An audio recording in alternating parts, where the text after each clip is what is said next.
Dans cette vidéo, je vais vous montrer comment on fait la mise au point du disque solaire sur la fente d'entrée de Solex. Une opération importante parce qu'elle va déterminer la qualité finale des images que vous allez réaliser avec l'instrument. Pour cela, j'utilise ici une lunette FSQ 85D de chez Takahashi, 450 mm de focale. 450 mm de focale, ça veut dire que ça rentre juste dans la fente de Solex, hein, mais ça rentre, on a le disque en entier. Alors l'opération est classique, on agit sur le bouton de mise au point le plus finement possible.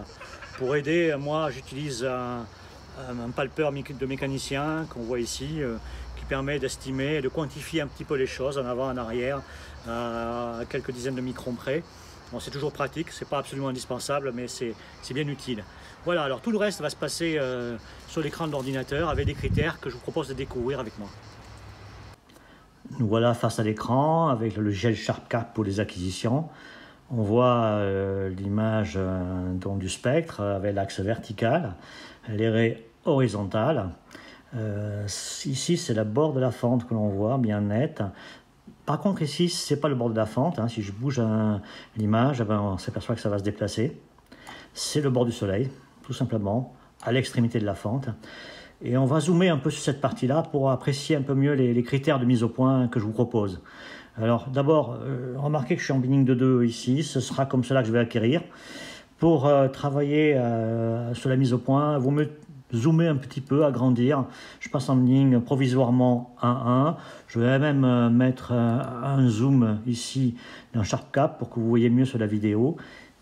Et on voit ici le bord solaire qui est net parce que la mise au point est déjà faite. Je peux essayer d'augmenter un petit peu le gain pour que l'on voit un petit peu mieux les choses, mais disons que c'est un premier critère assez fort qui permet de dire, c'est un critère dit de bord de plage, donc plus c'est tranché et mieux la mise au point est faite. Voilà, bon, c'est une première façon de faire. Attention, il est un peu délicat parce que suivant le gain que vous choisissez, par exemple ici, vous pouvez saturer l'image et donc parfois être un peu trompé par le contraste un peu artificiel que vous donnez en jouant sur le gain. Remarquez une chose, c'est que quand je monte le gain ici, je sature la partie brillante du spectre, disons la partie photosphérique. La raie reste sombre, mais brillante malgré tout. On voit, enfin sombre, mais on voit des structures à l'intérieur. Donc c'est les détails de la chromosphère qu'on va voir dans l'image. Au final, on voit aussi le petit bourrelet ici qui correspond à la chromosphère vue de profil au niveau du limbe. Et donc, s'il y a des protubérances à cet endroit-là, vous les verrez éventuellement apparaître. Une autre façon pour juger la mise au point consiste à regarder la structure de la raie. Vous le devinez déjà sur l'écran, elle n'est pas du tout régulière cette raie-là. Il y a des zones en haut, en bas, elle est plus ou moins élargie. Une sorte de festonnage plus ou moins régulier. Si on analyse cette image-là en déplaçant le disque sur la fente, on s'aperçoit que je vais faire à vitesse relativement rapide. On s'aperçoit que ça bouge énormément, voyez-vous. Et cette structure-là traduit des vitesses radiales sur la surface du disque solaire, c'est-à-dire donc des zones qui s'approchent ou qui s'éloignent de nous et qui créent un effet Doppler-Fizeau qui fait que, suivant que l'objet que l'on observe s'approche ou s'éloigne, eh bien, son décalage spectral sur le spectre va aller vers le bleu ou vers le rouge. Et donc, quand on se déplace comme ceci, on balaye le disque et on voit des zones de vitesse variable sur la surface. Quand on voit cette structure-là, c'est très très bon signe. Ça veut dire qu'on est bien net. Et c'est vraiment le critère favori, en vérité, pour travailler. Quand on est sur le Crayford avec son petit bouton ou sur la crémaillère en direct, en liaison avec l'ordinateur, c'est quelque chose qui apparaît très vite, très brutalement, qui est très bon signe d'ailleurs parce que ça veut dire que c'est un critère sensible. Et quand vous arrivez à voir ceci, vous pouvez dire que vous êtes bien net et donc tout va bien. Alors si vous êtes attentif, vous allez voir que je vais déplacer un petit peu le curseur.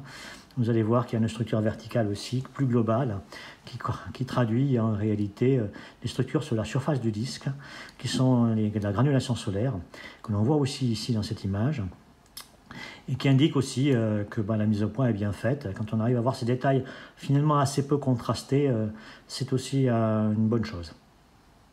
Une troisième façon de faire, c'est de servir des taches solaires lorsqu'elles sont présentes sur le disque, dont des zones très sombres, très contrastées par elles-mêmes, Il se trouve qu'il y a un petit groupe de tâches actuellement. Donc on voit ici le bord solaire. Là c'est l'autre côté, je suis passé de l'autre côté. Si je centre un peu l'image ici, voilà, et que je scanne un petit peu avec le bouton. Donc je me déplace en ascension droite. Voilà, on voit toujours ce bouillonnement. Et puis hop, tout subitement apparaît une zone noire sur la fente. C'est une tache solaire évidemment. Et donc elle crée un assombrissement global sur tout le spectre qu'on voit ici. On va zoomer un petit peu sur ce détail-là. Et on voit à nouveau le festonnage typique, très bon signe une fois de plus. On voit des zones plus élargies, hein, ça correspond à des vitesses de gaz importantes. Et puis on voit notre tâche qui apparaît comme un trait vertical.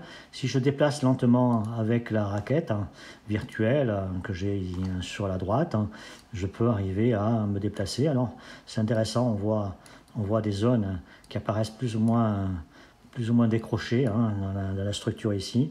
Et la tâche elle-même, qui va être plus ou moins sombre, suivant que la grosseur de la tâche, évidemment, sa structure, voilà. Et surtout, c'est un critère de mise au point parce que plus le contraste sera important et plus vous aurez une netteté élevée. Hein. Donc c'est une façon de faire typique quand on fait de la mise au point avec un appareil photo. Vous avez aussi le même critère de contraste pour juger que c'est au point ou pas.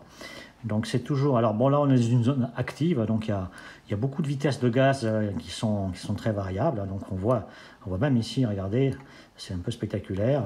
Alors je vais essayer de zoomer un petit peu plus, mais si on est attentif, on voit des zones, alors je vais essayer de la centrer un petit peu, mais on voit des zones brillantes qui apparaissent, et donc qui correspondent à des plages plus ou moins brillantes, enfin des zones éruptives en quelque sorte, à cet endroit-là, qui sont à la surface solaire. Je vais encore essayer de zoomer encore un petit peu, si c'est possible, voilà. Et bien on voit ces structures-là, je vais même passer en vitesse encore plus lente, pour scanner lentement, et on voit cette structure-là qui apparaît. À cet instant-là, si je reviens dans 5 minutes, ça se trouve, elle aura disparu. Mais en tout cas, on voit l'activité solaire quasiment en temps réel, même presque sans faire de l'image elle-même, en quelque sorte. Quand on a un petit peu l'habitude, on voit ici un décrochement vers le bas, assez important, ici, qui correspond à une éjection de gaz aussi, localement là où se trouve la fente. C'est toujours l'effet Doppler-Fizeau qui agit. Alors, le bleu est en haut, le rouge est en bas, et donc si ce décrochement est vers le bas, ça veut dire qu'on a un décalage vers le rouge. C'est-à-dire que le gaz, ma foi, s'éloigne de nous. Voilà, ce sont un peu les critères qui vont vous permettre de réaliser la mise au point. Bord de plage, festonnage dans l'image le plus net possible. Et puis si vous avez une tache solaire, vous pouvez vous en servir pour essayer de monter son contraste et aussi juger aussi la mise au point. Un petit détail pour finir, cette lunette est ouverte à f sur 5.3, ce qui est très lumineux, peut-être un peu trop pour Solex. Je vous recommande de faire la mise au point à pleine ouverture comme cela. Maintenant à la fin, vous pouvez éventuellement diaphragmer un petit peu pour éventuellement améliorer la mise au point, ce n'est pas toujours le cas.